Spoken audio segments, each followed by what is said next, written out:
샬롬, 신앙교회 중고등부에 오신 여러분들을 환영하고 축복합니다. 이 시간 모두 함께 일어나 사도신경으로 신앙 고백하며 나아갑시다. 나는 전능하신 아버지 하나님, 천지의 창조주를 믿습니다. 나는 그의 유일하신 아들, 우리 주 예수 그리스도를 믿습니다. 그는 성령으로 잉태되어 동정녀 마리아에게서 나시고 본디오 빌라도에게 고난을 받아 십자가에 못 박혀 죽으시고 장사된 지 사흘 만에 죽은 자 가운데서 다시 살아나셨으며 하늘에 오르시어 전능하신 아버지 하나님 우편에 앉아 계시다가 거기로부터 살아있는 자와 죽은 자를 심판하러 오십니다. 나는 성령을 믿으며 거룩한 공교회와 성도의 교제와 죄를 용서받는 것과 몸의 부활과 영생을 믿습니다. 아멘.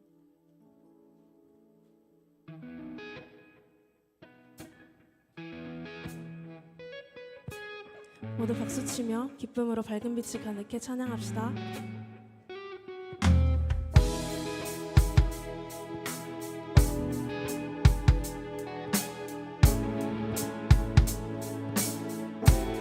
밝은 빛이 가득해, 밝은 빛이 가득해, 주 은혜와 사랑에 이곳에 모인 우리 주가 기뻐하시네. 주를 향한 사랑과 우리 모든 찬양을 주가 받아주시네. 기뻐해, 밝은 빛이 가득해, 주 은혜와 사랑에 기뻐하시네. 주를 향한 사랑과 우리 모든 찬양을 주가 받아주시네. 기뻐 찬양해 찬양해, 주가 함께 하시네. 우리 사랑하시네. 우리 맘을 들여 놀라우신 주 사랑 찬양해. 그가 베푸신 사랑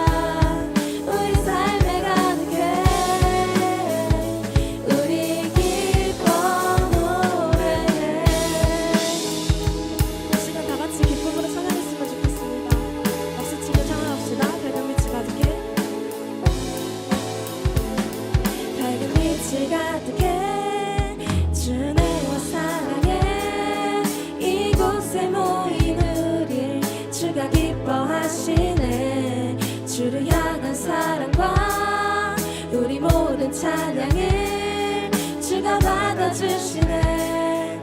기뻐 밝은 빛이 가득해, 밝은 빛이 가득해, 주 은혜와 사랑에 이곳에 모인 우리 주가 기뻐하시네. 주를 향한 사랑과 우리 모든 찬양을 주가 받아주시네. 기뻐 찬양해 찬양해, 주가 함께 하시네. 우리 사랑하시네. 우리 맘에 들여 놀라우신 주 사랑 찬양해. 그가 베푸신 사랑 우리 삶에 가득해.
모두 더욱 박수치며 기쁨으로 하늘 위에 주님밖에 찬양합시다.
오직 나의 유일한 힘이 되시는 주님만을 찬양합니다. 할렐루야.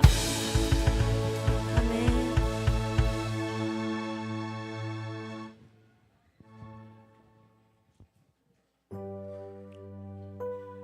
모두 자리에 앉아 시간을 뚫고 고백하며 나아갑시다.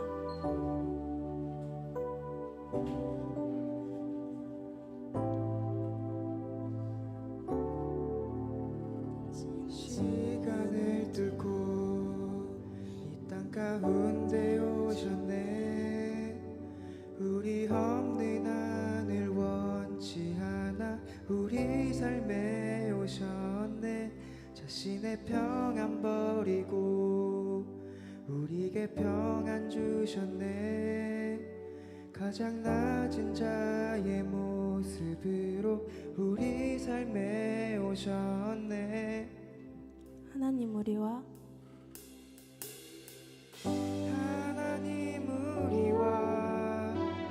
영원히 함께 하시네.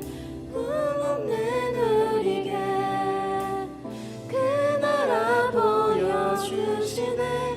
연약한 자들의 친구가 되어주시고 힘없는 우리의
기도하겠습니다. 사랑이 많으신 하나님 아버지 감사합니다. 환절기인 날씨에 건강하게 이 자리 가운데 모여 주님을 예배하게 하심에 감사합니다. 주님, 한 주간 저희는 여전히 세상 가운데서 연약하고 넘어지며 죄를 지으며 살아갔음을 돌아봅니다. 이 시간 모든 죄를 주님 앞에 회개하오니 저희를 긍휼히 여기시어 저희의 죄를 용서하여 주세요. 주님, 오늘은 부모 초청 예배로 드려집니다. 부모와 자녀가 한 마음으로 주님께 기쁨으로 예배드릴 수 있도록 도와주셔서 가정에 항상 평화와 행복이 가득할 수 있도록 도와주세요. 또한 3월 한 달이 마무리되어가고 새로운 4월을 맞이합니다. 우리 중고등부 친구들이 학교에 잘 적응하고 다가올 학업과 시험에 잘 대비하여 지혜를 쌓아갈 수 있도록 붙잡아 주세요. 주님, 현재 의성에서 시작된 산불이 지리산까지 번지며 화재를 제압하던 구조대원들까지 인명피해가 늘어갑니다. 주님, 산불은 점점 진화되어 가지만 부분적으로 재발화가 이루어지고 있고 그 피해자들의 아픔은 점점 커져만 갑니다. 주여, 그 피해자들의 마음과 동료를 잃은 남겨진 이들의 슬픔도 주님 위로하여 주세요. 또한 이러한 산불과 같은 재난 상황이 더 이상 일어나지 않기를 원합니다. 주님 도와주세요.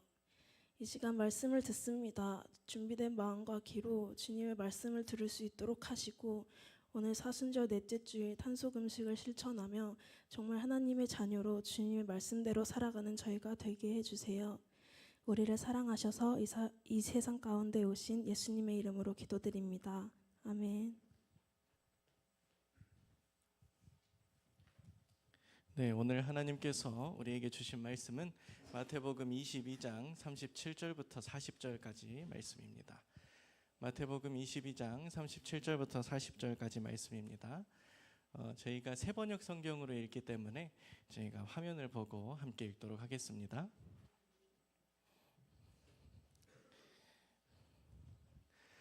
네, 함께 읽겠습니다. 예수께서 이르시되 내 마음을 다하고 목숨을 다하고 뜻을 다하여 주 너의 하나님을 사랑하라 하셨으니 이것이 크고 첫째 되는 계명이요 둘째도 그와 같으니 내 이웃을 내 자신같이 사랑하라 하셨으니 이 두 계명이 온 율법과 선지자의 강령이니라. 아멘. 이 말씀을 통해서 하나님께서 우리에게 은혜 주시길 원합니다. 네, 오늘은 특별한 분을 모셨습니다. 장로의 신학대학교에서 기독교 교육학을 담당하고 계시는 우리 김성중 교수님께서 지금 나오셔서 오늘 말씀을 전해 주실 텐데요. 오늘 이 말씀을 들을 때 하나님께서 우리에게 큰 은혜 주시길 원하며 또 우리가 신앙과 학업의 균형을 잡는 시간이 되길 소망합니다. 우리 박수로 교수님 맞이하도록 하겠습니다.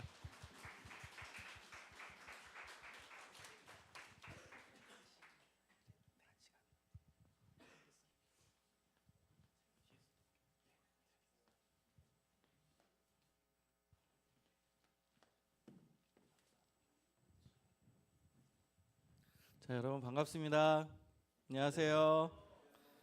예, 여러분 참 귀한 자리에 초청해 주셔서 감사드리고요. 이렇게 꽉 찬 모습을 보니까 더 행복합니다. 여러분 한 분 한 분이 귀한 분들이에요. 목사님은 현장에서 설교도 하고 가르치지만 또 교수다 보니까 연구하는 일도 하고 있어요. 그런데 요즘 우리 한국 교회 청소년들이 얼만큼 줄었냐면 비유로 들면 이렇게 들어요. 근데 그 비유가 그냥 추상적 비유가 아니라 실제 현장의 이야기예요. 무슨 얘기냐? 여러분 학교 가면 반에 소속돼 있죠. 뭐 1학년 1반, 뭐 2학년 1반 소속돼 있잖아요. 두 개 반을 합쳐서 하나님 믿는 애들이 한 명이래요. 한국 교회 전체 데이터. 여러분 이거 충격적인 거 아니에요? 여러분 반 아이들, 학생들, 친구들 있잖아요. 그 두 개 반 합쳐서 교회 다니는 애들이 한 명이래요. 전체 통계가 한국 교회. 여러분 이거 되게 충격적이잖아요. 그러니까 여러분 한 명 한 명이 얼마나 귀하고 중요합니까? 지금은 안 믿는 친구들이 대부분입니다. 여러분 지금 어울리고 같이 밥 먹고 놀고 공부하는 친구들 대부분 교회 안 다닐 거예요. 지금 그런 시대이기 때문에 여러분 한 명 한 명이 얼마나 중요하고 얼마나 소중한지 모릅니다. 우리 옆에 분 보면서 한번 인사 나누겠습니다. 한번 얼굴 보세요. 우리 친구들, 그치? 너가 정말 소중해. 정말로 한번 해봐. 말을 하면 말한 대로 된다니까. 넌 정말 소중해. 너 부끄러워하지 말고. 네. 여러분, 그리고 교회 오면 좋잖아. 그래서 우리 청소년들, 우리 여기 부모님들 다 오셨는데요. 정말 소중한 분들입니다. 그리고 청소년 시기가 행복했으면 좋겠어요. 여러분, 청소년, 청이 푸를 청이에요. 푸르른 시기란 뜻이에요. 근데 우리 청소년들 보면은 푸르른 시기가 아니라 암흑의 시기 같이 느껴져. 색깔로 표현하면 검정색. 근데 안 그래요. 여러분, 푸르른 녹색, 하늘색, 청색. 저는 이제 바다색을 되게 좋아해요. 그게 청색이기도 하고 좀 애매하죠. 남색이기도 한데 그럼 푸르른 바다를 생각해보고 여러분 하늘을 봐봐요. 오늘 날씨가 좋던데 하늘 굉장히 푸르른 하늘색. 그게 여러분의 시기라는 거예요. 밝고 맑고 푸르른 시기. 그래서 청소년 시기는 암흑의 시기가 아니라 가장 행복한 시기다. 여러분 그렇게 생각하고 다 사람은 마음 먹기에 달려 있어요. 그리고 우리는 신앙을 갖고 있는 사람이잖아요. 이 하나님을 믿는 청소년 시기가 얼마나 행복한 시기인지 여러분 생각하면서 내 인생, 내 미래 하나님 손 안에 있다. 이 믿음을 가지고 오늘 목사님이 강의 겸 설교 겸 하도록 하겠습니다. 자, 오늘 제목을 이렇게 잡아봤어요. 신앙을 위한 학업. 신앙이라는 단어, 학업은 공부잖아요. 여러분 학생들, 우리 청소년들이 제일 고민하는 주제 1위가 학업입니다. 공부. 엄마 아빠들이 제일 골치 아파하는 주제 1위도 학업입니다. 우리나라 사회에서는 이 학업이 중요할 수밖에 없잖아요. 그래서 가장 고심하고 또 고민이 되고, 여러분 24시간 중에 얼마만큼 공부에 비중을 쓰고 있습니까? 정말 절대적인 시간이잖아요. 여러분 이렇게 학업이 굉장히 중요한 시기인데 왜 우리가 공부해야 되는지 그 부분을 신앙 안에서 찾아야 돼요. 그래야만 공부할 수 있는 힘이 생겨요. 제가 많은 청소년들을 만납니다. 목사님은 청소년들을 24년간 지금 만나고 있어요. 계속 청소년들을 만나고 또 집회 인도하고 수련회하고 프로그램 만들고, 목사님 NGO 대표하는 것도 있거든요. 청소년 관련 사업을 하는 단체인데요. 다 비영리 조직이고 또 제 사회 기부, 재능 기부하고 있는 사역이 있어요. 청소년 사역이에요. 계속 청소년들을 만나서 제가 질문 던지는 게 있어요. 그게 뭐냐면은 너네들 나중에 커서 뭐 할래? 물어봐요. 그러면은 뭐 할래? 라고 질문을 하면은 그것에 대해서 명확하게 답을 하는 우리 학생들이 별로 많지 않아요. 그리고 머리 긁적거리다가 그냥 돈 많이 벌래요 이렇게 말하는 학생들도 꽤 많이 있습니다. 그리고 또 질문을 던집니다. 너네 지금 공부 엄청 열심히 하고 있는데 왜 공부해? 물어보면 그냥 하래니까, 학교에서 하래니까. 여러분 굉장히 수동적인 답을 이야기합니다. 여러분도 지금 한번 질문을 던져보세요. 왜 공부해요? 생각을 안 하고선 공부해 봤죠. 왜? 우리나라 구조가 그렇잖아. 중학생 되면 공부해야 되고, 고등학생이 되면 공부해야 되고, 엄마가 공부하라고, 아빠가 공부하라고, 학교에서 공부하라고, 시험 보니까 공부하고, 대학 가야 되니까 공부하고, 아무 생각 없이 그냥 공부 해왔다고요.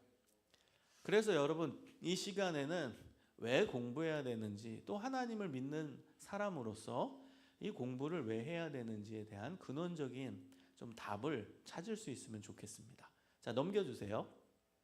자, 보시면 요거는 이제 엄마 아빠들이 좀 보셨으면 좋겠는데요. 신앙인의 가정을 제가 4가지로 분류를 해본 겁니다. 요거는 제가 많은 신앙인 가정을 만나면서 부모님들이 이 자녀들의 학업에 대해 또 신앙에 대해 어떻게 생각하는지를 조사해보고 4가지 유형을 한번 나눠본 겁니다. 그래서 2가지 축입니다. 하나는 학업에 대한 부분, 하나는 신앙에 대한 부분입니다. 학업에 대한 부분에 대한 강조가 적고, 그 다음에 신앙에 대한 강조도 적은 유형이 신앙 형식 유형입니다. 신앙이 형식화되었다라는 거죠. 여러분 제가 이 유형을 보면은 부모님들이 다 바쁘세요. 생계 때문에 바쁘세요. 아버지도 바쁘고 어머니도 바쁘고, 그러다 보니까 자녀들의 신앙을 신경 쓸 여력이 없어요. 자녀들의 학업을 신경 쓸 여력이 없는 가정이 있습니다. 그럼 알아서 해야 돼요, 자녀들은. 그 유형이 바로 신앙 형식 유형입니다. 신앙이 어찌 보면 좀 형식화된, 그냥 오늘 주일 됐으니까 그냥 교회 가야 되고 그 다음에 공부해야 되니까 공부하고, 형식화된 유형이라고 볼 수 있고요. 자, 또 하나는 학업에 대한 강조는 적고 신앙에 대한 강조는 많은, 요거는 이제 신앙이 제일 중요하다라는 거죠. 이 유형이 신앙 보호 유형입니다. 신앙이 최고다. 공부 못해도 된다. 하나님만 잘 믿으면 된다. 교회만 가면 된다. 야, 너 주일날 왜 공부하러 가? 독서실 가지 말고 주일은 온전히 예배드리는 날이야. 교회 가. 이게 신앙 보호 유형이에요. 자, 아주 기독교 보수적인 가정에서 많이 나타나는 유형이죠. 자, 그 다음은 학업에 대한 강조는 많은데 신앙에 대한 강조는 적은 유형이 있습니다. 자, 이 유형을 저는 신앙 도구 유형이라고 말할 수 있을 것 같아요. 여러분, 이 부분은 중요하게 보셔야 돼요. 저는 많은 우리 기독 가정들, 그리고 여러분 심지어 청소년들도 신앙 도구 유형에 많이 속해 있어요. 신앙 도구 유형은 뭐냐면 신앙이 도구가 된 겁니다. 여러분, 우리는 신앙과 학업 중에 우선순위를 정확히 알아야 돼요. 우선순위는 당연히 신앙이죠. 하나님을 믿는 신앙이에요. 근데 신앙 도구 유형은 신앙이 도구가 돼버린 거예요. 그 목적은 뭐냐? 학업이에요. 공부가 목적이고 신앙이 수단이 된 겁니다. 여러분 한번 생각해 보세요. 상식적으로 내가 땅을 판다라고 해보세요. 땅을 파요. 근데 땅을 잘 파기 위해서 삽을 들고서 땅을 팠어요. 그러면 땅 파는 게 중요한 거예요? 삽 드는 게 중요한 거예요? 그렇죠. 삽은 도구입니다. 이게 도구의 의미예요. 땅 파는 게 목적이고, 여러분 신앙이 목적인 것과 학업이 목적인 것과 이거 완전 다른 이야기입니다. 여러분, 학업은 도구예요. 아까 말한 삽이에요. 목적은 신앙입니다. 근데 이게 뒤바뀐 겁니다. 학업이 목적이 돼버렸고 신앙이 도구가 돼버린 유형이 신앙 도구 유형이에요. 여러분 예를 들어 볼게요. 우리 신안교회는 그런 부모님 아무도 안 계시겠지만 제가 어느 교회에서 사역할 때 많이 봤던 모습입니다. 어떤 모습이냐? 자녀들이 고3이 되니까 엄마 아빠들이 봉사하기 시작해요. 신안교회는 안 그렇겠죠. 평소에 다 봉사하시겠죠. 그런데 제가 경험했던 어떤 교회는 자녀가 고3이 되니까 엄마 아빠들이 갑자기 열심히 교회 생활하고 봉사를 하신다는 거예요. 왜 그럴까요? 왜 자녀가 고3인데 엄마 아빠가 열심히 교회 봉사하고 열심히 신앙생활 할까요? 머릿속에 그게 있는 거예요. 이렇게 우리가 열심히 봉사하고 헌신하면 하나님이 도와주셔서 우리 자녀 공부 잘하게 해주시겠지. 수능 점수 잘 나오게 해주시겠지. 원하는 대학에 들어가게 해주시겠지. 이게 있는 거예요. 그럼 그 부모님들의 신앙을 조사해 보면 신앙은 도구가 돼버린 거예요. 목적은 학업, 우리 자녀 공부 잘하게 해주시겠지. 이게 목적이에요. 그걸 위해 신앙이 발휘되고 작동하는 거예요. 이건 변질된 신앙입니다. 근데 여러분, 우리 청소년 여러분도 요 신앙을 갖고 있는 사람이 의외로 많아요. 그래서 오늘 잘 들으셔야 돼요. 목사님 제자 이야기를 하나 해볼게요. 제자. 제가 옛날에 만났던 제자인데 피아노를 굉장히 잘 쳤어요. 그래서 고3인데도 우리 교회 반주자였어요. 그리고 서울에 있는 예고를 그때 다니고 있었고요. 피아노를 잘 쳐서 자기 학교에서도 수석장학금을 받았던 학생이에요. 그래서 우리는 얘는 서울대학교 피아노과에 당연히 가겠다라고 생각을 했어요. 자기도 그렇게 생각했고.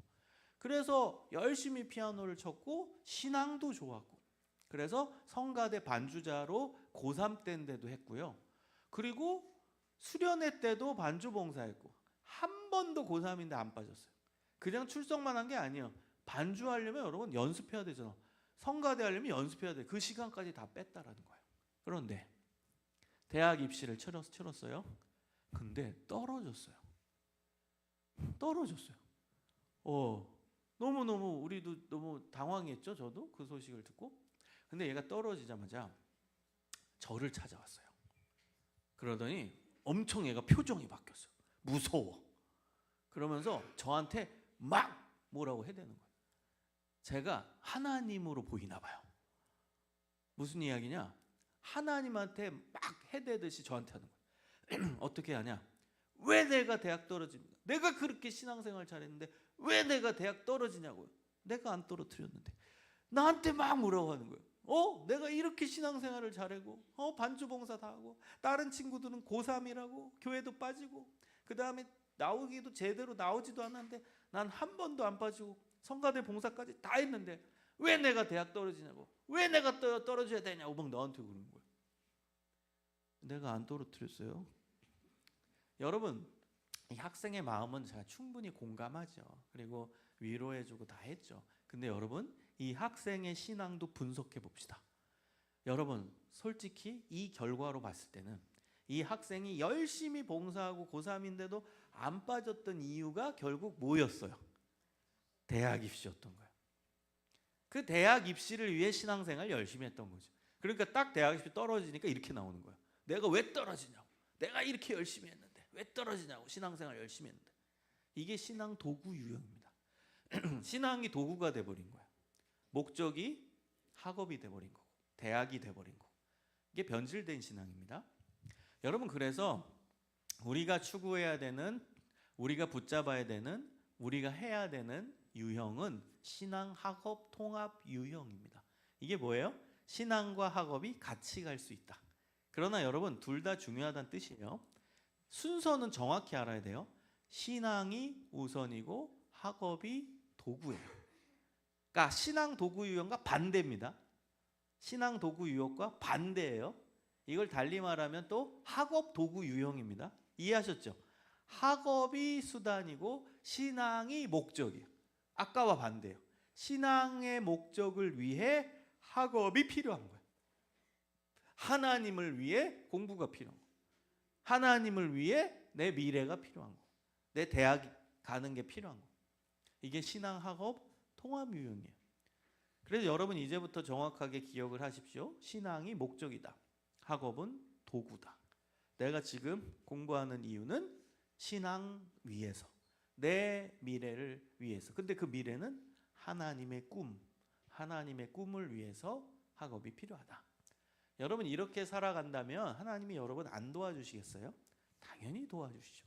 하나님의 꿈을 꾸는 학생들인데. 넘겨주세요. 자, 요 그래프 하나에 기독교에서 말하는, 우리 청소년부에서 많이 언급되는 요 단어들을 한번 제가 정리를 해본 겁니다. 자, 우리 청소년부에서 많이 다뤄지는 단어가 소명, 비전, 사명, 꿈 이런 단어들이 있죠. 제가 좀 정리를 해볼게요. 자, 맨 오른쪽에 소명이라는 단어가 있어요. 이 소명이라는 단어는 한문입니다. 한문, 한자. 어떤 뜻이냐? 부를 소의 목숨명입니다. 그래서 목숨을 살리는 부르심이라고 저는 번역해요. 한자예요. 부를 소의 목숨명.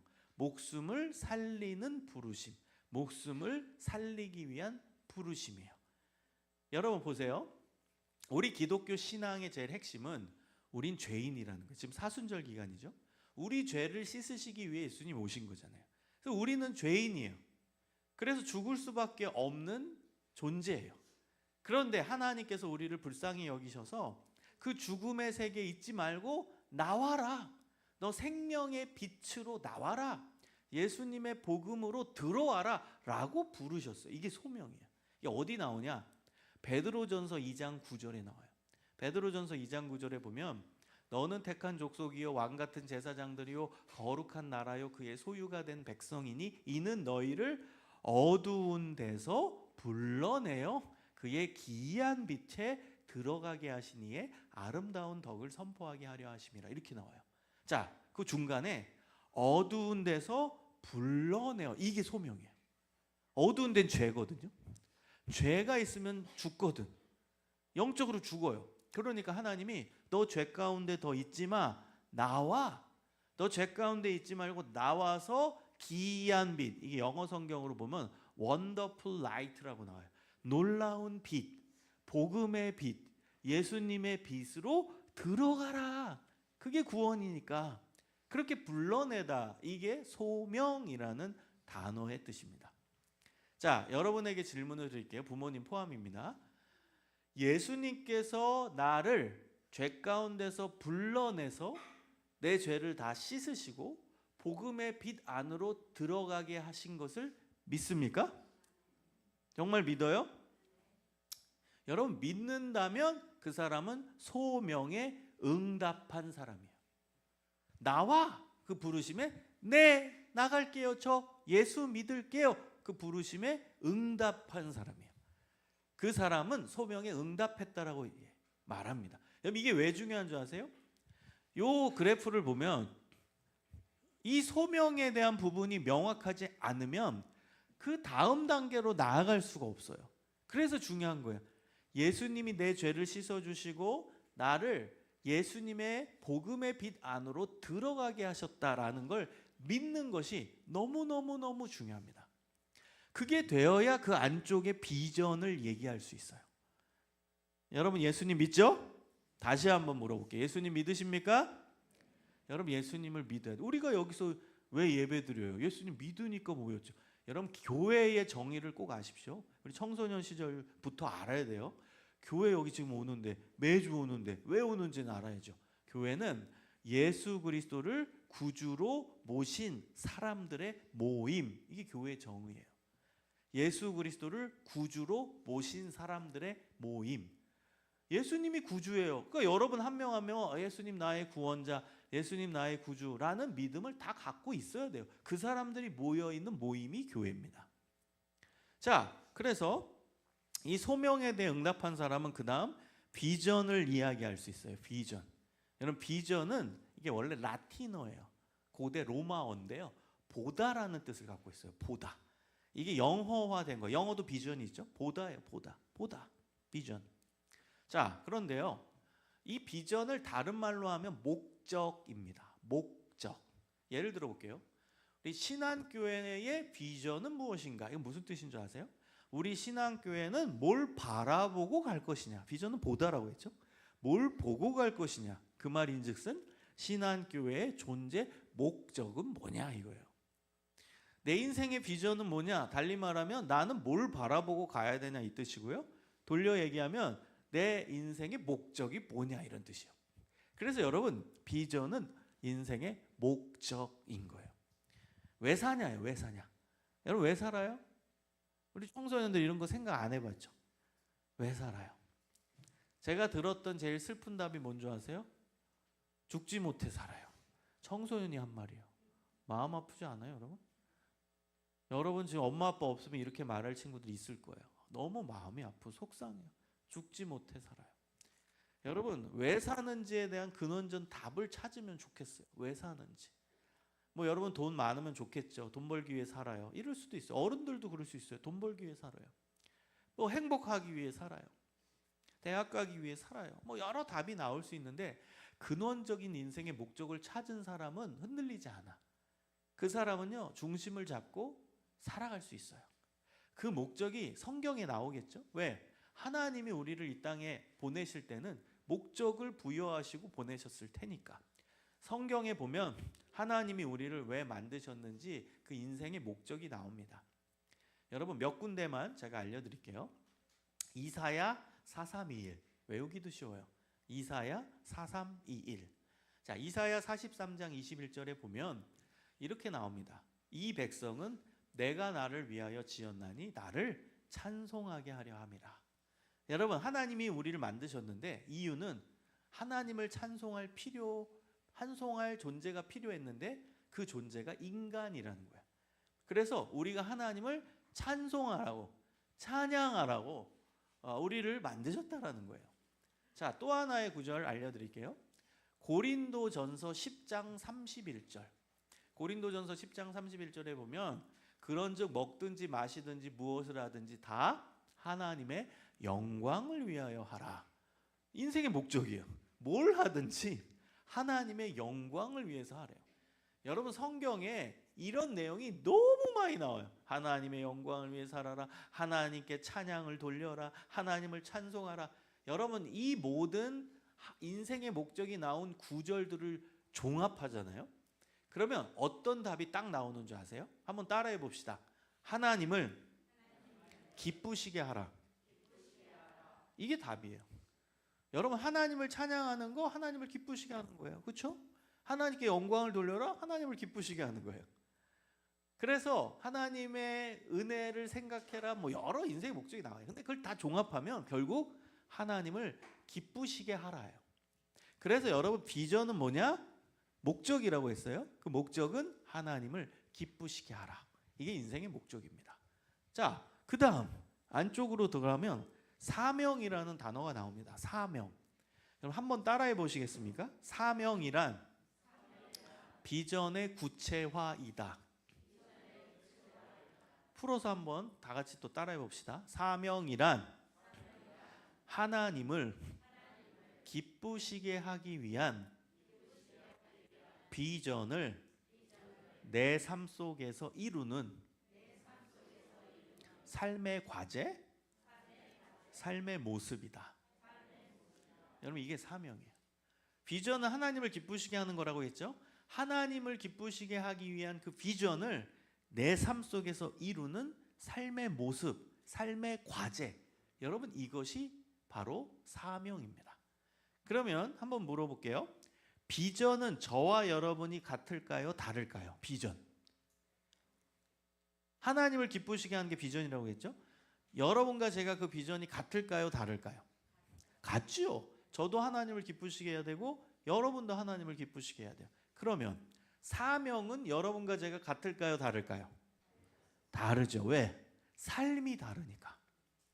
여러분 사명은 하나님을 기쁘시게 하기 위한 그 비전을 내 삶 속에서 이루는 삶의 과제와 삶의 모습이라고 했어요. 삶은 여러분과 제가 달라요. 그래서 사명은 다릅니다. 여러분 근데요. 제가 이렇게 했어요. 사명은 현재 플러스 미래다. 우리가 사명에 대해서 이야기하면 너무 미래만 생각해. 근데 여러분 하나님을 기쁘시게 하기 위한 삶의 모습, 삶의 과제가 미래에만 있어요? 아니잖아요. 지금도 할 수 있잖아. 그래서 제가 현재 플러스 미래라고 표현한 거예요.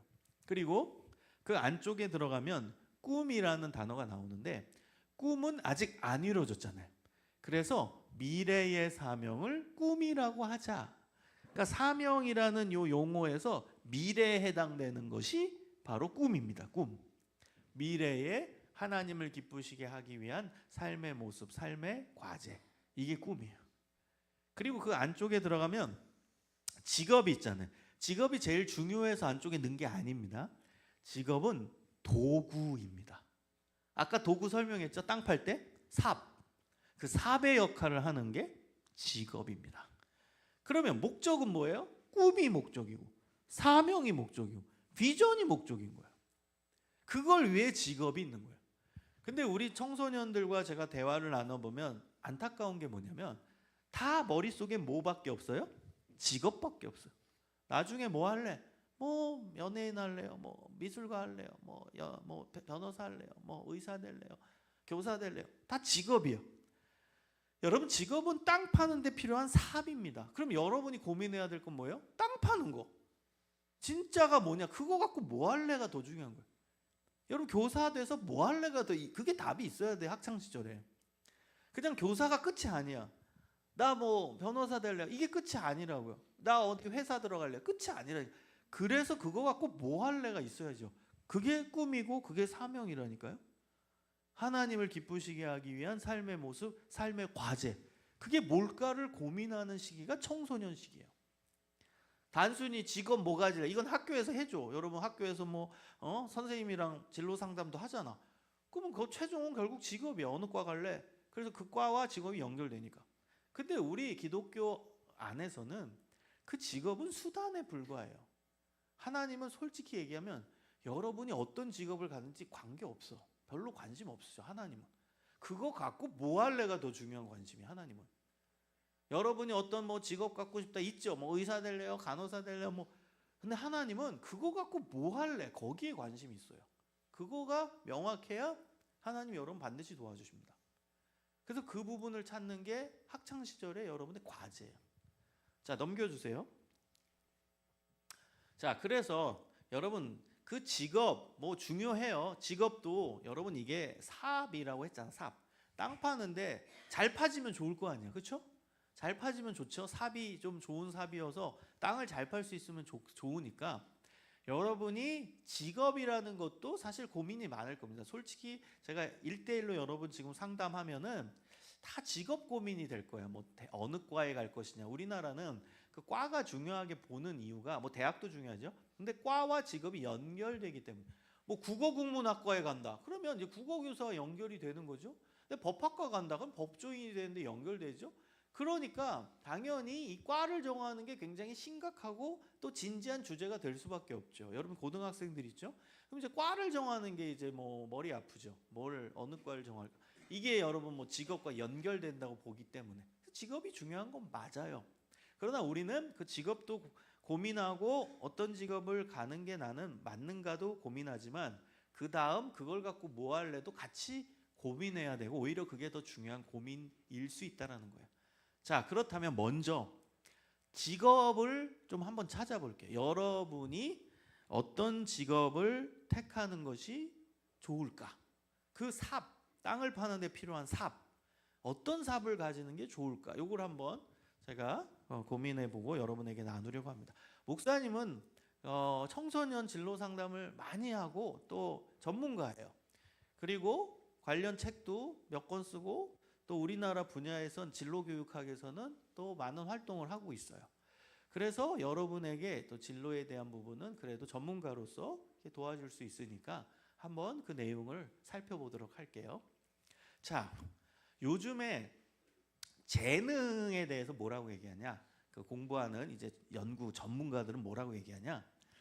재능은 잘하는 것과 좋아하는 것의 중복 지점이다. 이렇게 얘기해요.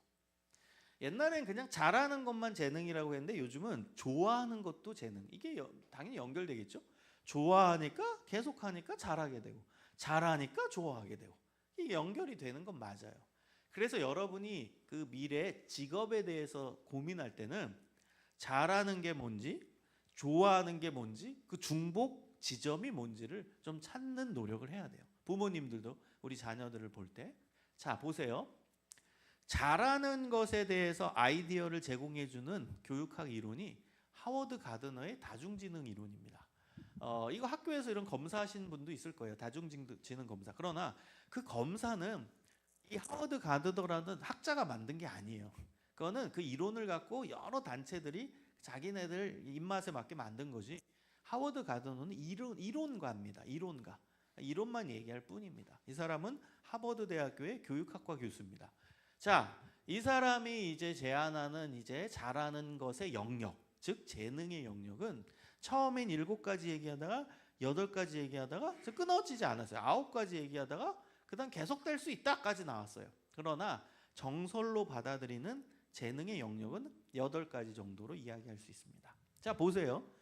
목사님이 아주 쉽게 설명해 볼게요. 맨 위에 공간지능, 이 지능에서 지능은 뇌의 영역을 얘기하는 거고 거기서 재능이 나오는 거예요. 그래서 이걸 재능으로 바꿔도 돼요. 공간재능, 언어재능, 수리논리 재능, 재능으로 바꿔도 돼요. 잘하는 거. 자, 공간재능은 공간 안에서 표현하고 배치하는 능력이에요. 예를 들어 볼게요. 그림을 잘 그린다. 그럼 그림이라는 요 도화지라는 공간 안에 내가 사물을 그려내는 거죠. 그걸 배치를 해야 돼요. 그래서 이 공간 재능은 미술 재능과 연결이 되는 거예요. 근데 비단 도화지에다 그림만 잘 그리는 것만 공간 재능이 아니죠. 공간을 활용하는 걸 잘하는 사람은 다 공간 재능이 높아요. 예를 들어서 이 무대에 공간 배치, 보면들 여기다 둔다, 뭐 강대상을 둔다, 십자가는 여기다 둔다, 이런 공간 배치도 다 공간 재능과 연결돼요. 공간 안에 사물을 어떻게 배치해야 최적의 배치가 될 것인가, 그걸 고민하면서 탁월하게 해낼 수 있는 능력이 공간 재능이에요. 여기 부모님들 중에서도 운전 잘하시는 분이 있죠. 운전도 공간 재능과 연결됩니다. 차도라는 공간 안에 내 차가 어떻게 들어가야 최적의 배치가 될 것이냐. 그다음 주차도 앞차와 뒤차와의 그 공간에 내 차가 어떻게 들어가야 최적의 균형 있게 그 안에 들어갈 것인가. 그거를 해낼 수 있는 능력이 공간 재능이에요. 자, 공간 재능 높은 사람들 있죠, 여기? 네, 속으로 손을 들어보세요. 나는 공간 재능 높다. 우리는 또 이렇게 자신 있게 얘기하기는 또 부끄럽잖아. 그러니까 여러분 이해하니까 속으로 이렇게 살짝 들어봐요. 자, 두 번째, 언어 재능. 언어 재능은 말하고 듣고 읽고 쓰기의 재능입니다. 말하고 듣고 읽고 쓰기의 재능. 여러분 말하고 듣고 읽고 쓰기 잘하는 분 있죠? 여기서? 그리고 요걸 체크할 때는 또래 친구들보다 단어를 많이 써요. 또래 친구들보다 어려운 말을 많이 써요. 이런 친구들이 언어 재능이 높아요. 그래서 애늙은이라는 말을 많이 들어요. 야, 너는 이렇게 애늙은이 같냐? 이게 어른들이 그렇게 표현하거든. 왜? 또래보다 어려운 말을 써서 그래. 단어들은. 자, 그 다음에 수리 논리 지능은 수학과 연결되는 거예요. 여러분 한번 맞춰보세요. 2, 4, 6, 8, 그 다음 뭐예요? 예, 몇씩 증가한 거예요? 네, 여러분 우리 구구단으로 외웠지만 사실 논리적으로 봤을 때는 2씩 증가를 한 겁니다. 이게 머릿속에서 논리가 작동한 거예요. 아, 2씩 증가했구나. 이게 소리 논리 지능이에요. 그러니까 수학 잘하는 사람, 논리적인 구조를 파악할 수 있는, 논리를 파악하는 능력, 이게 수리 논리 지능이에요. 그래서 말할 때도 되게 논리적으로 말하고 수학도 논리적으로 풀고 잘 풀고 이런 친구들이 논리 수학 재능이 높은 거예요. 수학 잘하는 사람 생각하면 돼요. 그리고 나는 굉장히 이성적으로 논리적으로 분석을 잘한다. 수리 논리 재능이에요. 자, 그 다음 자연 친화 재능입니다.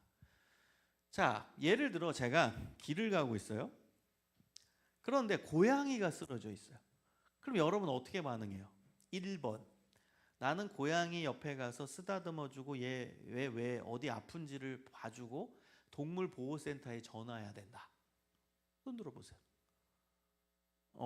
그래요. 자신 있게 들어도 돼. 우린 부끄러워서 잘 못 듣는데. 자, 두 번째, 고양이가 쓰러져 있어도 흘끔 보고 그냥 지나간다. 뭘 잘했다고 손 드세요. 자, 사실 저도 그래요. 저도 만약에 고양이가 쓰러져 있다, 저는 그냥 보고 그냥 별로 보지도 못할 거예요. 안 들어와요. 잘 그냥 갔을 거예요. 저는 자연 이 친화지능 별로 높진 않아요. 나이가 드니까 조금 생기는데 높지는 않아요. 그래서 제 학교 연구실에 가면 죽은 꽃이 3개가 놓여져 있어요. 제가 산 것도 아니에요. 누가 선물 줘가지고 뒀는데 다 죽어가지고 그 이파리가 다 말라서 누렇게 돼 있어요. 다 죽었어요. 생각이 안 나. 그냥 아직도 안 치워놨어. 아직도. 그러니까 별로 그게 안 들어와 눈에, 화분이. 그런데 나는 어느 공간에 가면 꼭 화분이 보인다. 눈에 꽃이 보인다.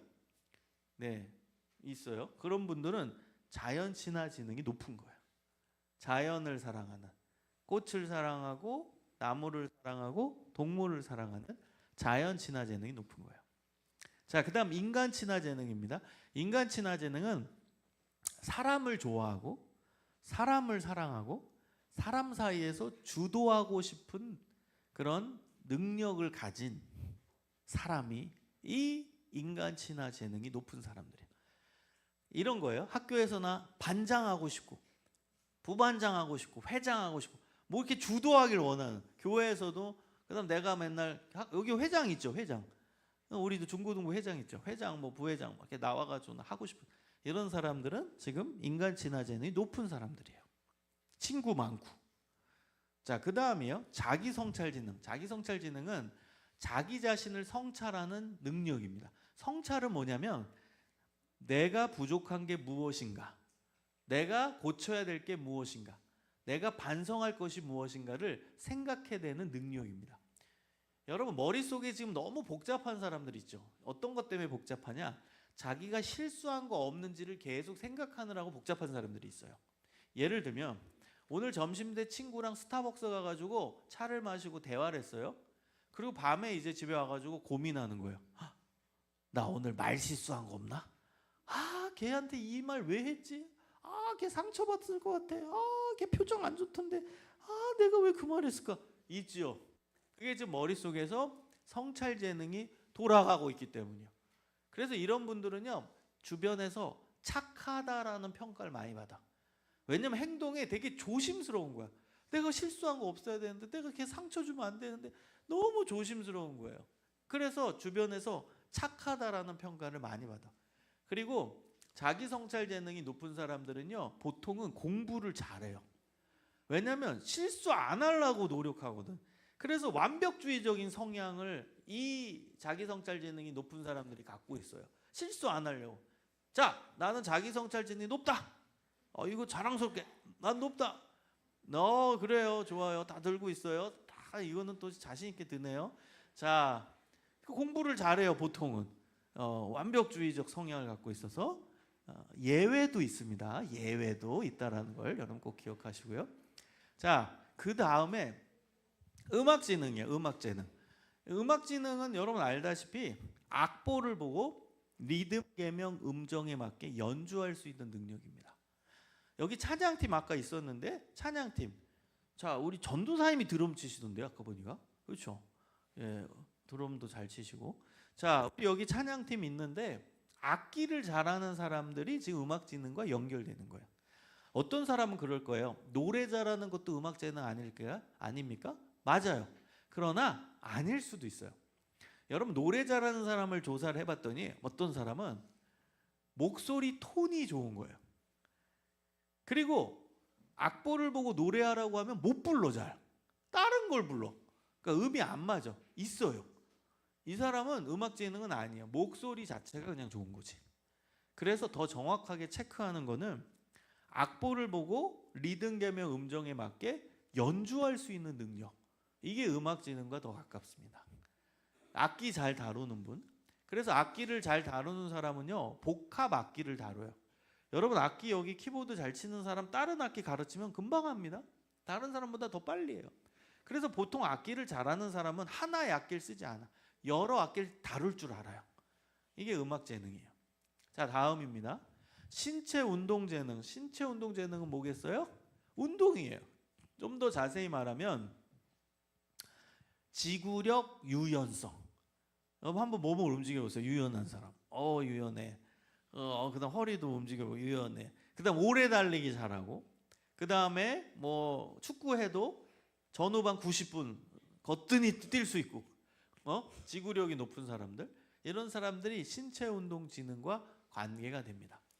여러분 제가 이분의 이론을 아주 쉽게 설명을 다 한 겁니다. 복잡하지 않죠? 쉽죠? 여러분 이제부터 뭘 해야 되냐면 이 8가지가 내 안에 있다. 여러분 스스로 다 갖고 있어요. 저는 청소년 사역을 하면서 제일 안타까운 점이 뭔지 아세요? 여러분들한테 제가 질문해요. 너 재능이 뭐야? 그러면 신안교회 우리 청소년들은 아니겠지만 밖에 있는 청소년들은 10명 중에 6명 정도가 뭐라고 얘기하는 줄 아세요? 없어요 라고 답을 해요. 너 재능 뭐야? 없어요. 얼마나 슬픈데 목사님은. 여러분 재능이 왜 없어? 다 있지. 그런데 우리 여러분의 잘못은 아니야. 우리 어른들이 이런 사회를 만든 게 잘못이지. 우리 사회가 1등을 요구하는 거야. 그러니까 요 반 안에서 내가 1등하는 게 있어야만 그게 내 재능이라고 생각해요. 다들. 예를 들어 볼게요. 우리 신앙교회 중고등부에 지금 피아노 잘 치는 사람 있죠? 학생 중에. 그래서 내가 피아노를 딱 치고 있어요. 반주자로 잘 치고 있어요. 애들도 야 너 피아노 잘 친다 이렇게 얘기해요. 그런데 서울에서 서울 예고 다니던 애가 여기 전화가 왔어. 내려왔어요. 아빠 사업차 내려왔어. 그 신앙교회 딱 우리 중고등에 등록했어. 근데 얘는 서울 예고 수석이야. 그런 애가 여기 왔어요. 아빠 사업 때문에 광주로 내려왔어. 그래서 여기 출석하고 너 재능이 뭐였더니 저 피아노 너 어디 학교 다닌다 와서 저 서울 예고 다니다 왔는데요. 그래? 너 피아노 한번 쳐볼래? 근데 쳤는데 기가 막히겠죠. 그러면 기존의 피아노 치던 애는 어떻게 될까? 쑥 들어가요. 그리고 뭐라고 느끼는 줄 아세요? 나는 피아노 재능이 없네 이렇게 느껴요. 이게 우리 청소년들의 슬픔입니다. 우리는 구조 속에 머릿속에 이 클래스 안에 이 공간 안에 나보다 잘하는 애가 있다면 그 재능 없다라고 생각해요. 슬픈 거죠. 그러니까 여러분 이 클래스 안에 여긴 클래스가 우리 중고등부 학생들이죠.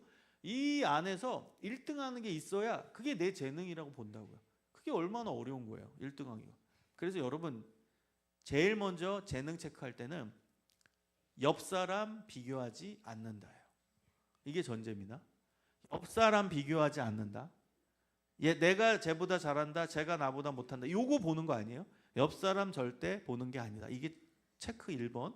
두 번째, 이 8가지는 내 안에 다 있다. 여러분 안에 8가지 재능이 다 있습니다. 확인해 볼까요? 확인시켜 드릴까요? 자, 내가 여러분한테 도화지를 나눠주고 세모를 그리라고 하면 못 그릴 사람. 도화지 나눠주고 세모 하나 그려라. 못 그릴 사람. 없죠? 공간 재능이 있는 거예요. 자, 여러분 말 다 하죠? 언어 재능 있어요? 자, 한번 맞춰보세요. 어려운 거 낼게. 3, 6, 9, 그 다음 뭐야? 다 있죠. 수리 논리 지능이야. 다 있잖아, 머릿속에. 자, 아무리 여러분 동물 싫어해도 너무너무 귀여운 푸바오, 너무 귀여운 리트리버 그런 거 있으면 그래도 보잖아, 얼굴 한번. 저 다현 친화 지능이 높지 않아도 가끔은 푸바오 영상 봐요. 푸바오 귀여워가지고. 여러분 이게 자연 친화 지능이에요. 자연 친화 지능 있어요. 그 다음에 여러분 인간 친화 지능, 아무리 내가 친구가 없어도 한 명은 있죠. 딱 한 명. 한 명은 있을 거 아니에요. 평생 한 명은 있었죠. 인간 친화 지능이 있는 거예요.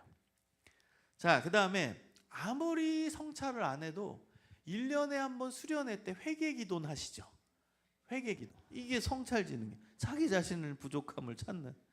자, 그리고 만약에 여기 앞에서 피아노로 도레 못 칠 사람, 도레 다 치겠지. 음악 지능이 있는 거야. 자, 아무리 내가 운동을 못해도 100m 달리기 50초 안에 못 뛰는 사람, 100m 50초 다 뛰죠. 신체 운동 지능이 있는 거예요. 다 있어 여러분 안에.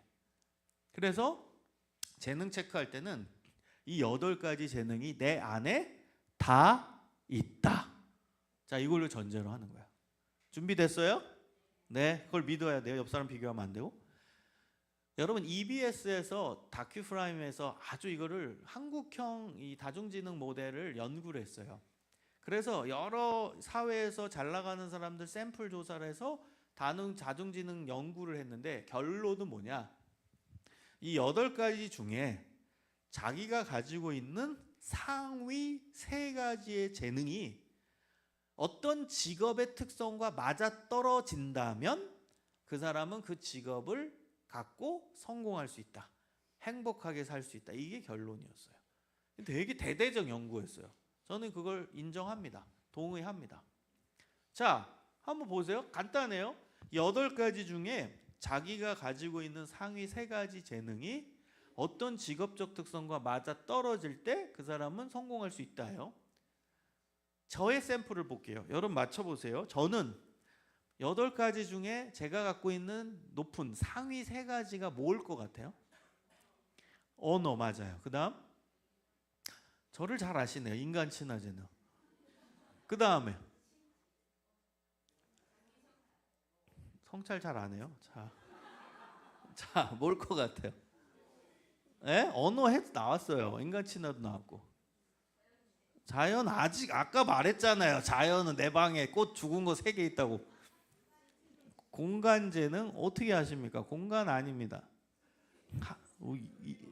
소리 논리 물론 다 있어요. 저는 음악 재능이에요. 못 맞추시네요. 음악. 제가 악기 여기 있는 거 다 다룹니다. 제가 대학교 때 드러머였고요. 그다음 지휘자도 했고요. 그다음 어머니가 피아노 전공자라서 피아노 잘 치고요. 그리고 제가 대학교 때 그 아르바이트를 뭐 했냐? 결혼식장에서 축가하는 거였어요. 피아노 치면서. 그 알바로 많이 했어요. 그리고 대학 시절에 가요제 나와서 2번 수상했고. 저 이런 사람입니다. 음악을 아주 잘합니다.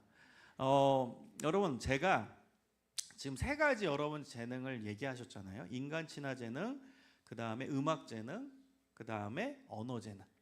제 직업은 목사입니다. 목사님.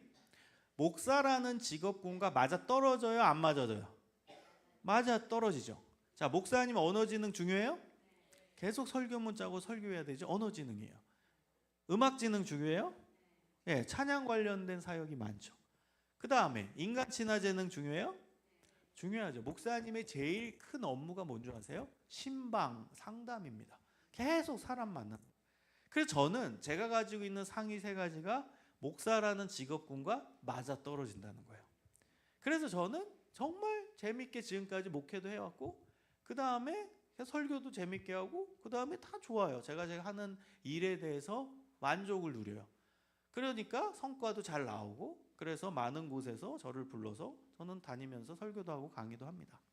그래서 딱 맞아 떨어집니다. 여러분 이렇게 찾는 거예요. 이렇게. 여러분도 찾아야 돼요. 여러분 근데 중요한 포인트, 여기 부모님들 계시니까 제가 주의사항을 드릴게요. 주의사항. 만약에 여러분이 지금 자녀들과 이런 대화를 나눈다고 했을 때는 객관적, 최대한 객관적으로 파악하셔야 되고, 두 번째는 자녀들의 이야기를 들으면서 하셔야 돼요. 이런 거죠. 이제 요거 갖고선 이제 오늘 가족 모임을 했어요. 자, 오늘 강의 우리 어느 교수님이 얘기했잖아. 우리 한번 너가 가지고 있는 상위 세 가지를 한번 얘기해 보자. 엄마가 얘기했어요. 그리고 엄마가 얘기하는 거야. 자, 너는 내가 봤을 때 언어 재능이 높고 수리 논리 재능이 높고 그다음 자연 친화이 좋고, 그냥 쭉 얘기한 거예요. 자연 친화이 높아. 엄마가 봤더니 의사에게 딱 맞아. 의사에게. 여러분 이거 다 껴 맞출 수 있어요. 보세요. 내가 지금 그냥 얘기한 거예요. 언어 재능. 야, 의사는 환자랑 대화가 돼야 돼. 그 다음에 수술하고 나서 환자 보호자랑 대화를 잘해야 돼. 언어 재능이 중요해. 의사는 객관적이어야 돼. 논리적이고. 그래서 수리 논리 재능이 중요해. 그리고 의사는 스트레스가 많어. 그래서 자연을 좋아해야 돼. 그래야 그 스트레스로 해소할 수 있어. 다 껴 맞출 수 있어요. 어떤 거든. 여러분 그렇게 찾으면 안 됩니다. 껴 맞추면. 객관적으로 이 직업이 가장 정확하게 맞아 떨어지는 분야가 뭐냐를 찾는 거예요. 그래서 자녀들의 이야기를 충분히 들어야 돼요. 넌 어떻게 생각해? 아빠는 이래, 엄마는 이래. 제일 좋은 방법은 뭐냐면 아빠가 가지고 있는 상위 세 가지 재능을 얘기하세요. 엄마가 가지고 있는 상위 세 가지를 얘기하세요. 혹시 중복되는 게 있으면 찾으세요. 그럼 반드시 아이는 그걸 갖고 있습니다. 당연하겠죠? 엄마 아빠 사이에서 나왔는데. 그래서 아빠가 가진 상위 세 가지, 엄마가 가진 상위 세 가지를 서로 나눠보시면 중복되는 게 하나라도 있으면 그건 애한테 분명히 있습니다. 그러면서 물어보는 거예요. 엄마는 이거 얘기했고 아빠는 이거 얘기했는데, 와, 중복 지점이 언어 지능이네? 그럼 너 언어 지능 있을 것 같은데 너 어떻게 생각해? 자기 이야기를 하는 거예요. 그러니까 서로 이야기를 나누고 자녀의 이야기를 충분히 들으면서 맞춰가는 거지. 일방적으로 야, 아빠가 생각했을 때 너는 이런 재능이 있어. 엄마가 생각할 때 넌 이런 재능이 있어. 그래 너 이거 해야 돼. 이건 아닙니다. 이렇게 가시면 안 돼요. 자녀의 이야기를 충분히 들어줘야 돼요. 그리고 마지막 주의사항 하나는 뭐냐면 분야를 얘기해야 돼요. 분야. 하나의 직업을 얘기하면 위험합니다. 그게 안 됐을 때는 그 상처와 그 자괴감이 엄청 큽니다. 제 후배 얘기를 해볼게요. 목사님 후배 얘기. 2살 후배인데 걔가 저를 굉장히 좋아했어요. 그래서 쫄쫄쫄쫄 따라다녔어요. 교회 후배인데. 그래서 제가 고등학교 때 어느 고등학교를 다녔는데 얘가 내가 다닌 고등학교 오겠다고 쫄쫄쫄 따라왔어요. 그래서 제가 고3 때 얘가 고1로 들어왔어요. 같은 고등학교예요. 그런데 얘가 밖에서 어느 학원에서 무슨 검사를 했어요. 그땐 다중지능 검사가 있을 때도 아니에요. 무슨 검사인지 모르겠어요. 근데 걔가 검사를 하고 와서 저한테 얘기하는 거예요. 형, 나 검사 뭐 했어. 근데 나 의사라고 나왔어. 이러는 거예요. 그 검사 결과 직업, 당신은 의사가 맞습니다. 이런 게 나왔대. 그 의사를 해야 된대. 그래가지고 얘가 의사에 꽂힌 거예요. 나 의사 돼야 된다. 그래, 열심히 공부해서 해. 그런데 얘 열심히 공부했어요. 저는 이제 대학 갔고 얘가 고3이 됐네요. 열심히 공부해서 수능을 봤습니다. 그리고 얘는 고민도 하지 않고 의과대학에 지원을 했어요. 자기는 무조건 의사 돼야 된대. 근데요, 성적은 거기에 맞춰주지 못했어요. 떨어졌습니다. 재수했어요. 떨어졌어요. 삼수했어요. 떨어졌어요. 그래가지고 이제 고민하다가 머리 좀 식히겠다고 하고 군대를 갔어요. 해병대 갔다 왔어요. 그러더니 다시 해병대 정신으로 공부하겠다고 또 공부했어요. 자, 4수, 5수, 6수, 7수, 8수, 9수. 마지막 구수째는 예비 합격이 됐어요. 근데 너무 안깝게 떨어졌어요. 예비 합격까지 되고.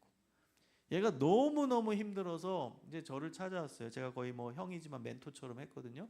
그래서 너 기도원에 가라. 기도 좀 해라. 그래가지고 얘가 너무 힘드니까 기도원에 갔어요.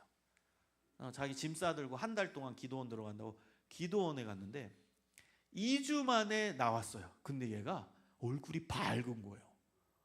완전 회복된 거예요. 그러더니 얘가 뭐라고 한 줄 아세요? 형, 주님밖에 없어. 나 신학교 갈 거야. 이런 거예요. 그래서 신학대 갔어요. 주님밖에 없어 이러더니 신학대 갈 거야. 물론 뭐 하나님의 이끄심이 있겠지만 여러분 그 9년의 인생 너무 아깝잖아요. 너무 이게 여러분 직업 하나에 꽂히는 게 굉장히 위험합니다. 그래서 요거를 이제 여러분이 찾을 때는 직업이 아니라 분야를 찾아야 돼요. 분야, 직업 분야. 의사가 아니라 의료 분야입니다. 여러분 의료 분야에는 의사도 들어가요, 간호사도 들어가요, 임상병리사도 들어가요, 물리치료사도 들어가요, 영양사도 들어가요. 여러분 얼마나 많은 게 들어가는데요. 그러니까 이제부터 여러분 찾을 때는 분야를 찾으셔야 되는 거예요. 분야 아셨죠? 그게 안전합니다. 자 넘겨주세요. 자 다음입니다. 여러분 다음은 좋아하는 겁니다. 좋아하는 거. 잘하는 것과 좋아하는 것의 중복 지점이라고 했잖아요. 이제 좋아하는 게 뭔지. 여러분 이 책 제목이 되게 기가 막히죠? 이게 뭐냐? 미쳐야 미친다. 어디에 미쳐야 어디에 도달한다 이런 뜻이에요. 여러분 어디에 미쳐 있습니까, 여러분은? 그 다음에 이 코카콜라 마시고 싶죠? 코카콜라 요 아래 로버트 W 우드러프라고 이름이 써 있습니다. 이 사람이 누구냐? 코카콜라 전 회장의 이름입니다. 좀 된 사람이에요. 옛날 사람인데 코카콜라 컴퍼니를 글로벌 컴퍼니로 만든 분이세요. 목사님 미국에서 이제 석사 박사를 했는데요. 제가 공부하는 그 학교에서 그 도시에서 가장 가까이 있던 미국의 큰 대도시가 아틀란타라는 도시예요. 그 아틀란타에 가면은 코카콜라 본사가 있습니다. 그 코카콜라 본사에 들어가면 이 로버트 우드러프의 초상화가 딱 그려져 있어요. 회장님이니까, 옛날 회장님. 그리고 이분이 했던 말이 그 아래 딱 써 있습니다. 영어로 써 있는데 번역하면 이렇습니다. 충격적인 말이에요. 한번 들어보세요. 사람들의 혈관 안에는 피가 흐릅니다. 그러나 내 혈관 안에는 코카콜라가 흐릅니다. 이분이 한 말이에요. 여러분 회장님이 사람들의 혈관에는 피가 흐르지만 자기 혈관에는 코카콜라가 흐른다. 회장 될 자격 있죠? 대단하죠? 미친 거죠, 코카콜라에. 여러분 어디에 미치는 거, 어디에 열심히 에너지를 낼 수 있는 거, 그건 되게 귀한 겁니다. 자, 여러분이 좋아하는 게 뭔지를 제가 찾아볼게요. 그게 뭐냐? 밥 시간 지났는데도 계속 하게 되는 거. 그게 여러분이 좋아하는 겁니다. 밥 먹을 시간이 됐는데도 넘어갔는데도 계속 하게 되는 거. 게임 빼고 계속 하게 되는 거. 그게 여러분이 좋아하는 겁니다. 자, 넘겨주세요. 그래서 제가 좋아하는 거를 이제 한번 프로그램으로 만든 게 있어요. 이게 카드 형태로 만들어서 한국의 많은 청소년 단체가 제 프로그램을 씁니다. 이게 그냥 샘플만 가져온 거예요. 이게 다가 아니라 인생 동사, 너의 인생을 표현해주는 동사를 찾아봐라 해서 동사 카드를 이제 만드는 거예요. 자, 그래가지고 쫙 여러 가지 동사 카드 중에 여러분의 인생을 표현해주는 동사를 3개, 4개 정도를 찾는 겁니다. 자, 이 샘플만 가져왔는데 여러분 한번 보세요.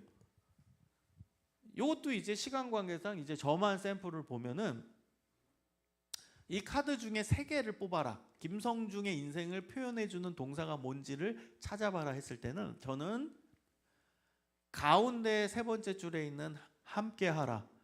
그 다음에 이끌어라. 그 다음에 5번째 줄 가운데 있는 말하라. 요 3가지를 뽑을 것 같아요.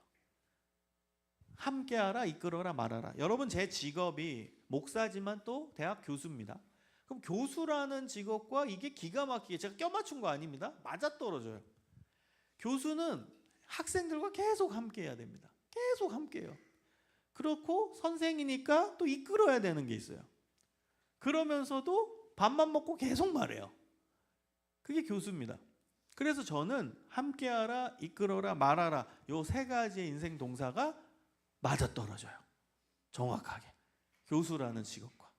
그래서 이렇게 여러분이 좋아하는 것을 좀 찾아보는. 그래서 엄마 아빠랑 같이 해보세요. 동사들 쭉 나열해보고 그 다음에 우리 자녀들이 좋아하는 동사를 한 세 가지 정도를 찾고 그거와 맞아떨어지는 일이 뭘까를 찾아보라는 거야. 자, 넘겨주세요. 넘겨주시면 넘겨주세요. 네네. 차 빼주세요. 저 차 안 갖고 왔는데요.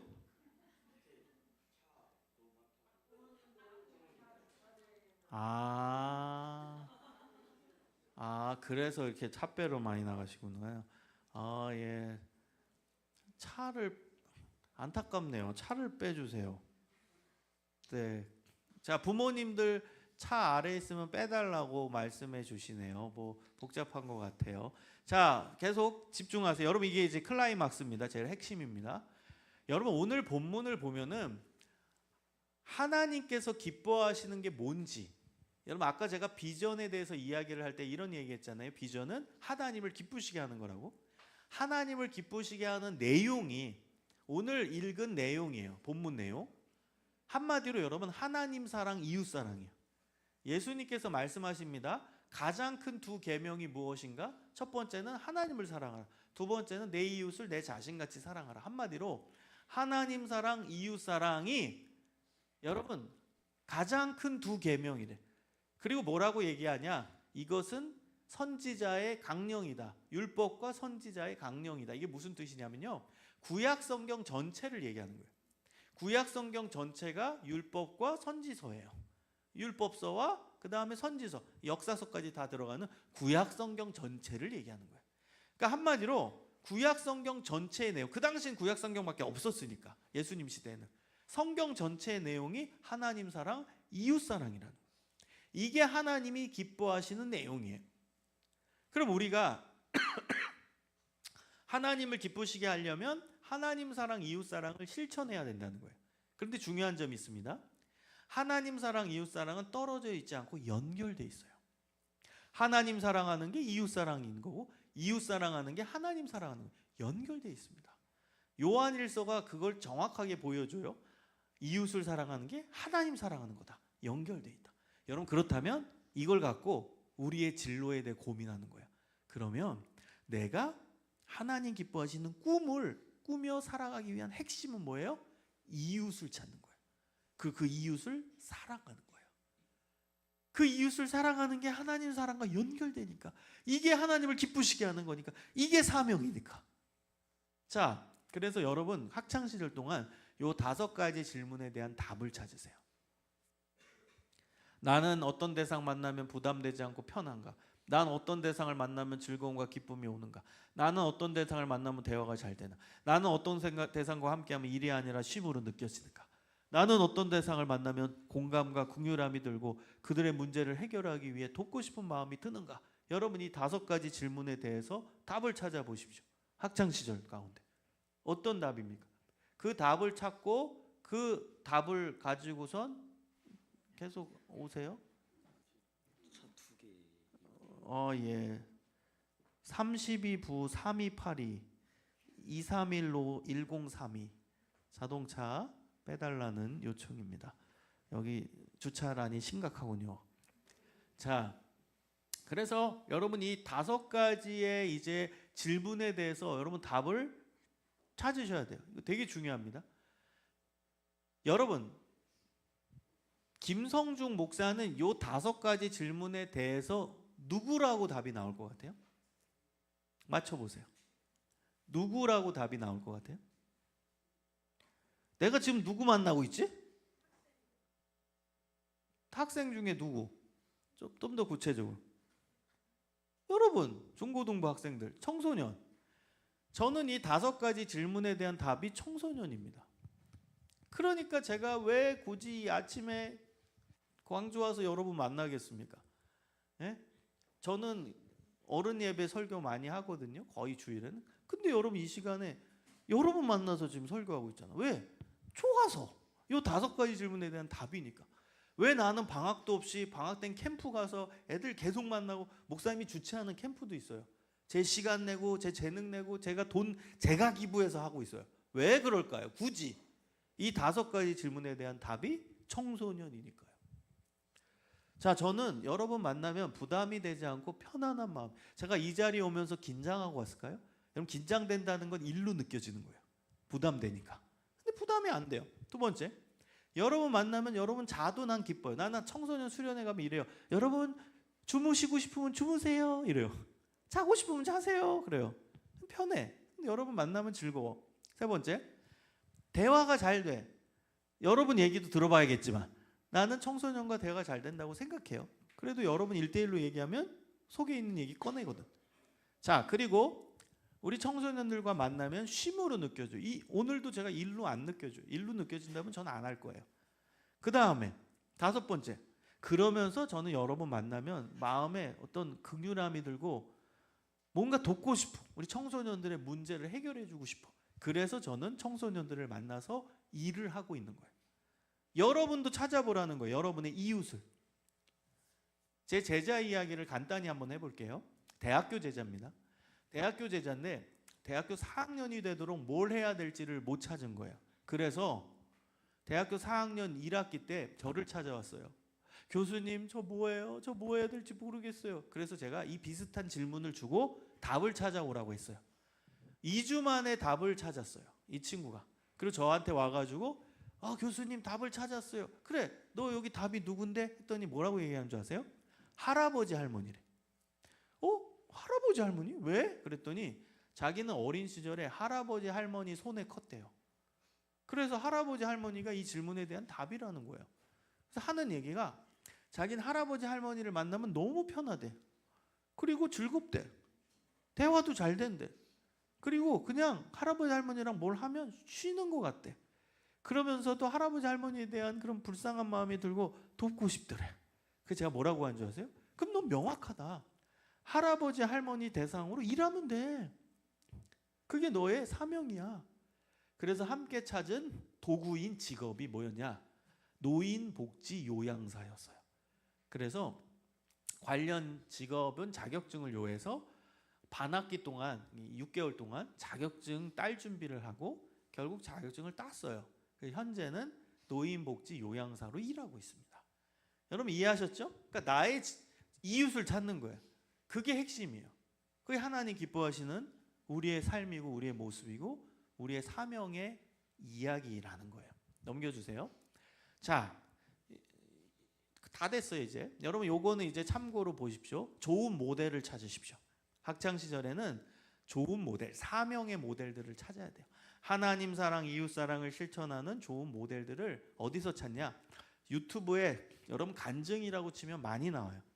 그 중에 여러분이 관심 가질 만한 간증을 보면서 좋은 자극을 받았으면 좋겠어요. 그 다음에 현대인의 자서전을 좀 많이 읽으면 좋겠어요. 현대인의 자서전. 저는 전기문은 안 좋아하는데 자서전은 좋아합니다. 여러분 전기문은 한 사람이 죽고 나서 후대 사람이 그 사람에 대해서 쓴 거예요. 그러다 보니까 영웅이 그려져 있어요. 그래서 공감이 한 개도 안 돼. 그런데 자서전은 그 사람이 살아있을 때 자기 이야기를 쓴 거예요. 그 안에는 실패담, 좌절담, 그 다음에 뭐 잘못했던 거 다 써 있어요. 공감이 돼요. 그러면서 도전이 됩니다. 그래서 자서전을 좀 많이 읽으면 좋겠다. 좋은 모델들을 발견하는 실천을 하면 좋겠다라고 말씀드리고 싶어요. 자, 그 다음에 다양한 교육적 경험을 하라. 기독교 박물관, 미술관, 교회에서 좀 많이 갔으면 좋겠어요. 이 광주 지역에도요 좋은 데가 얼마나 많은데요. 저는 성지 관련된 단체 이사로 지금 활동하고 있거든요. 우리나라 전역이 성지입니다.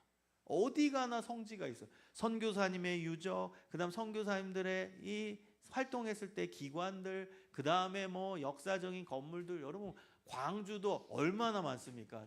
예? 광주 제일교회를 비롯해서 이 유적지가 많아요. 서서평 선교사님 아시죠? 예, 여러분 저도 많이 알고 있어요. 곳곳이 갈 곳입니다. 그래서 여러분 성지 탐방 좀 많이 하면 그 안에서 내가 어떻게 살아가야 되는지 그 삶의 기준들, 삶의 모습들을 찾아갈 수 있어요. 그 다음에 순수한 봉사를 정기적으로 하라. 여러분 봉사 좀 많이 하세요. 청소년 시절 대학 가기 위해 봉사 점수 따라는 그 얘기가 아닙니다. 여러분 봉사하다가 그것이 나의 미래가 될 수도 있어요.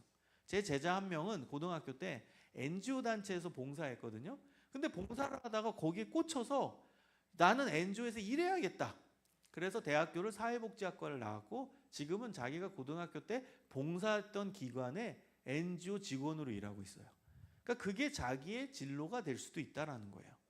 자, 마지막 이거 부모님들도 꼭 기억하세요. 미래 직업군을 잘 고려하라. 그래서 트렌드자가 들어가는 책들을 읽으시면 도움이 돼요. 트렌드는 통계책입니다. 통계. 지금까지 이렇게 되어온 통계를 바탕으로 앞으로 사회가 어떻게 될지를 예측하는 책들이 트렌드자가 들어간 책입니다. 그래서 통계는 과학이에요. 그래서 미래를 예측할 수 있는 내용들이 많이 나와요. 여러분 우리가 착각하는 것 중에 하나가 뭔지 아세요? 우리 자녀들 그리고 청소년 여러분이 지금 바로 사회에 나갈 줄 착각해요. 그래요? 아닙니다.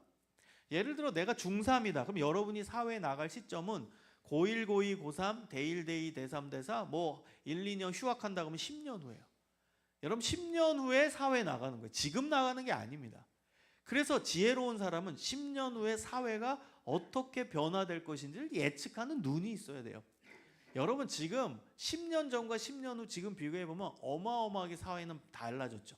여러분 10년 전에 AI가 있었어요? 10년 전에 뭐 우리 막 계속 핸드폰으로 스마트폰으로 스마트 세상을 경험하고 있었어요? 아니에요. 그러니까 여러분 10년 후를 예측해 봐야 돼요. 그러려면 이 트렌드자가 들어간 책들을 좀 참고하시면 좋겠다. 넘겨주세요. 이제 마지막입니다. 요겁니다. 지금 시대는 이렇게 가고 있는데 계속 그렇게 될 거예요. 과학 문명은 계속 발전할 겁니다. 여러분 지금을 4차 산업혁명 시대라고 해요. 여러분 아는 내용이에요. 뭐 가상현실, 증강현실, 3D 프린팅, 뭐 인공지능, 로봇, 자율주행, 뭐 차 나오고, 빅데이터, 그다음 블록체인, 이 블록체인은 데이터 보관 기술이죠.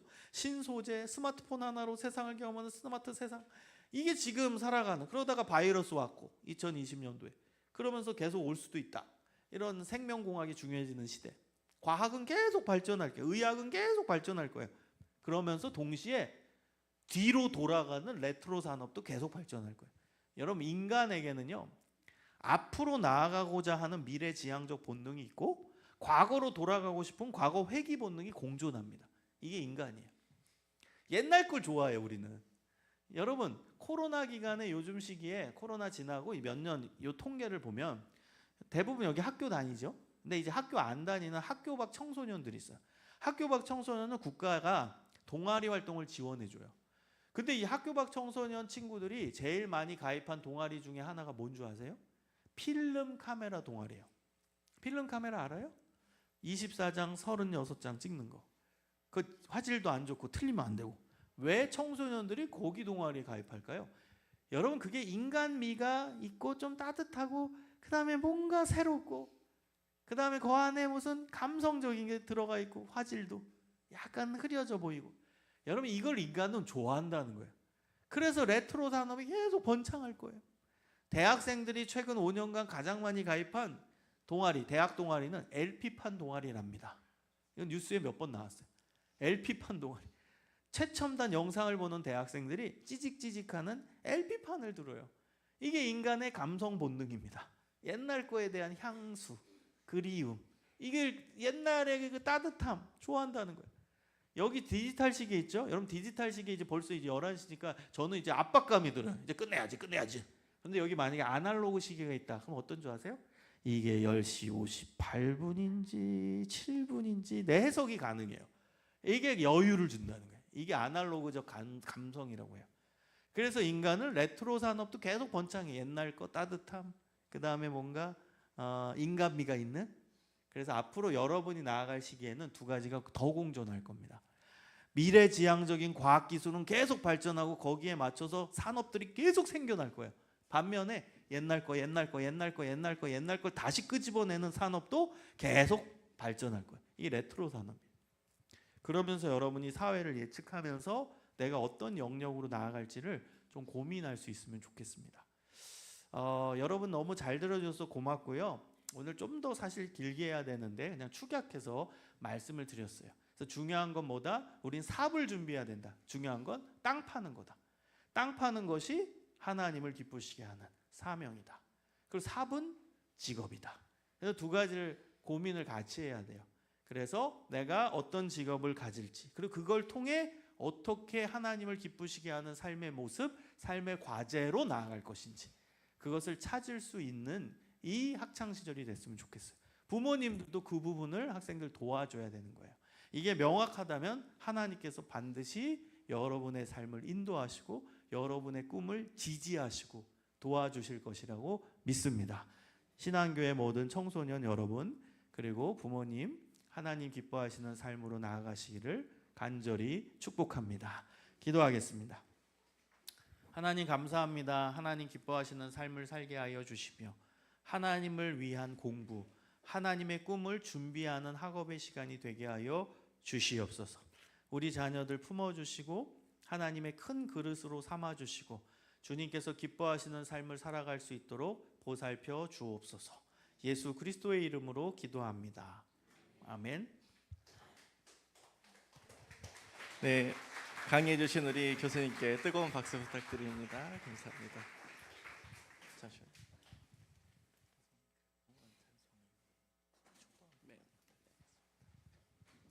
이 시간 우리 봉헌 찬송 내게 있는 모든 것을 찬양하겠습니다.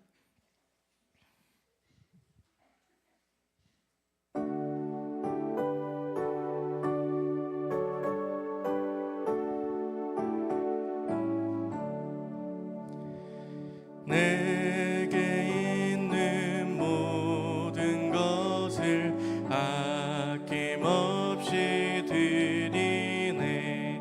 사랑하고 의지하며 주만 따라 살리라.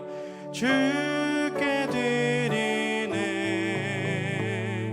주께 드리네. 사랑하는 그 주 앞에 모두 드리네. 기도하겠습니다. 은혜가 풍성하신 아버지 하나님, 참 감사합니다. 오늘도 주님께서 우리를 이 자리로 불러주셔서 학부모 초청주일, 다 모이는 주일로 함께 예배드리게 하여 주심 감사합니다. 하나님, 오늘은 특별히 우리가 정말 이 시대를 살아가는데 우리의 신앙을 세우고, 그리고 우리의 삶 가운데 우리가 나아가야 할 도구를 잘 선택하는, 직업을 잘 선택하는 길을 걸어가고자 우리가 다짐하며 나아갑니다. 하나님, 우리 가운데 주님께서 함께하여 주시옵시고 주님께서 인도하시는 힘이 있게 하여 주사, 하나님 주님께서 주시는 생명력 넘치는 삶 가지고 살아가게 하여 주옵소서. 하나님, 우리가 오늘 주님께서 우리의 삶의 주인이심을 고백하며 우리가 주님 앞에 헌금을 올려드립니다. 하나님이 예물을 받아주시고 우리를 지키시고 보호하시며 또 우리 삶 가운데 주님께서 이끄셔서 하나님, 우리가 이 세상 살아가는데 하나님께서 기뻐하시는 삶을 살아가는 우리 신한교회 모든 우리 중고등부 친구들, 그리고 여기에 모인 모두가 될 수 있도록 주께서 인도하여 주옵소서. 오늘도 모든 것 이끌어 주시고 인도하여 주실 줄 믿사오며 살아계신 예수님 이름으로 기도드립니다. 아멘. 김성준 교수님께서 축도해 주시고 예배를 마치겠습니다. 이제는 우리 구주 예수 그리스도의 은혜와 아버지 하나님의 그 크신 사랑과 성령님의 인도하심과 교통하심과 복 내려 주심이 하나님의 꿈을 꾸며 하나님 기뻐하시는 삶을 살고자 결단하는 여기 모인 하나님의 백성들 가운데 이제로부터 영원까지 함께하여 주시기를 간절히 축원하옵나이다. 아멘.